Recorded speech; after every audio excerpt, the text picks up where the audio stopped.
राम राम जी। ओम गुरुर्ब्रह्मा गुरुर्विष्णु गुरुर्देवो महेश्वरा गुरुर्साक्षात् परब्रह्म तस्मै श्री गुरवे नमः। ध्यानमूलं गुरोर्मूर्ति पूजामूलं गुरोपदं मन्त्रमूलं गुरोर्वाक्यं मोक्षमूलं गुरवे कृपा। वक्रतुण्डे महाकाय सूर्यकोटि सम्प्रभा निर्विघ्नं कुरु मे देव सर्वकार्येषु सर्वदा। शुक्लाम्बरधरं देवं शशिवर्णं चतुर्भुजं प्रसन्नवदनं ध्यायेत् सर्वविघ्नोपशान्तये।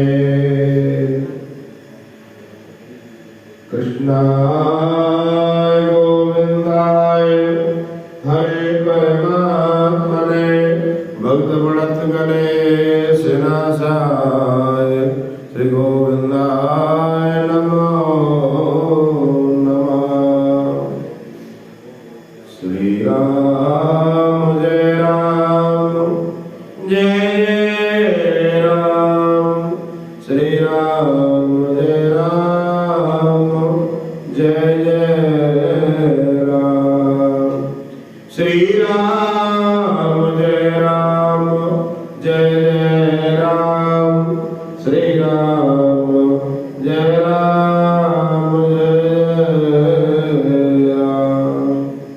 बोले सतगुरुदेव भगवान की जय। बोले गणपति भगवान की जय। बोले शंकर भगवान की जय। लक्ष्मी नारायण भगवान की जय। माघ महात्म पुराण की जय। अप्सरा कहने लगी, हे राक्षस। ब्राह्मण कहने लगा कि इस प्रकार अपनी पूरी अमरावती को गया, तुम भी देवताओं से सेवा किए जाने वाले प्रयाग में माघ मास में स्नान करने से स्वर्ग में जाओगी। उस ब्राह्मण के वचन सुनकर मैं उसके पैरों में पड़ के प्रणाम किया और घर में आकर भाई बंधु नौकर जाकर सभी को यानी त्याग दिया। त्याग कर शरीर को नष्ट होने वाली वस्तु समझकर घर से निकले और माघ महीने में गंगा यमुना के संगम पर जाकर के स्नान किया। 3 दिन के स्नान से मेरे सब पाप नष्ट हो गए और 27 दिन के पुण्य से मैं देवता के समान हो गई और पार्वती की सखी हुई। इसलिए मैं प्रयाग के महात्म को याद करके सब देवताओं के सहित माघ मास में प्रयाग स्नान करती हूँ। सो मैंने अपना ये वृत्तांत तुमसे कहा, तुम भी इस योनि में पढ़ने ऐसे ग्रुप होने का कारण बताओ। जब राक्षस कहने लगा, हे भद्रे, सज्जनों से गुप्त बात कहने में कोई भी हानि नहीं होती। मैं वृत्तांत कहता हूँ, मैं काशी में वेदों का ज्ञाता था, बड़े उच्च कुल के ब्राह्मण के घर में जन्म लिया। मैं दान लेने में कभी नहीं की, कोई भी शुभ कर्म जीवन में नहीं किया। वही पर बंधु को प्राप्त हो गया। तीर्थ स्नान पर मरने के कारण नरक में नहीं गया। पहले 2 बार विधि की योनि में, 3 बार शेष की योनि में और 2 बार सर्प की योनि में और 1 बार उल्लू की योनि में और 10वीं बार राक्षस की योनि में आया हूँ। और 75,000 वर्ष से राक्षस हूँ। देखो जंगल में कोई भी जीव जंतु दिखाई नहीं देता, क्योंकि मैंने सभी को मार करके खा लिया है।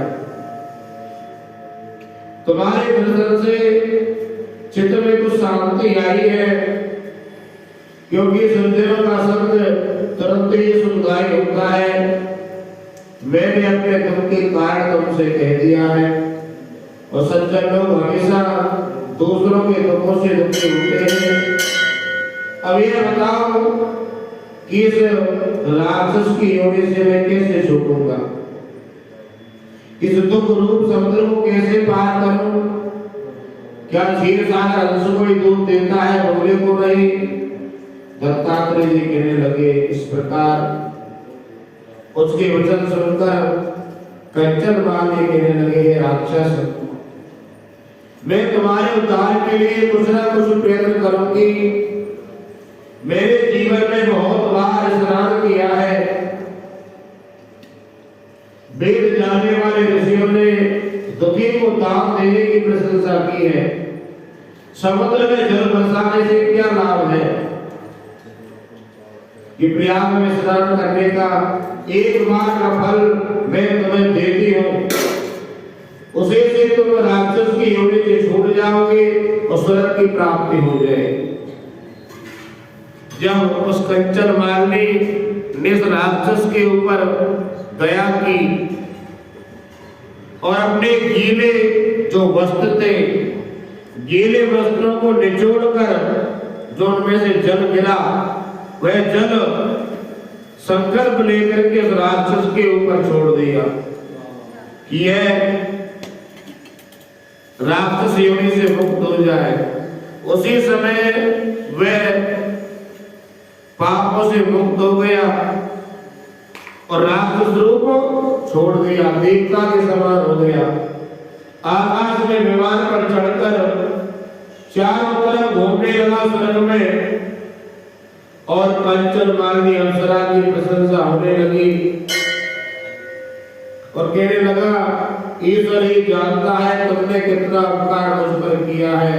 अब भी कृपा करो, भिक्षा दो, जिससे मैं कभी पाप ना करूं।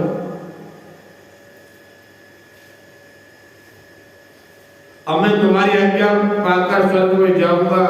तब कंचन मालिनी ने कहा कि सदैव धर्म की रक्षा करो, ब्राह्मणों की पूजा करो, मीठा बोलो, सभी देवों की पूजा करो, सेवा करो, दान करो, धन आदि की ममता को त्याग दो। मैंने तुमसे धर्म का लक्षण कहा है। अब तुम देवता रूप होकर स्वर्ग को जाओ। दत्तात्रेय जी कहने लगे इस प्रकार गंधर्वों से सेवित राक्षस कंचन मालिनी को नमस्कार करके स्वर्ग में चला गया, और देव कन्याओं ने कांचन मालिनी पर फूलों की वर्षा की और कहा कि तुमने एक राक्षस का उद्धार किया है।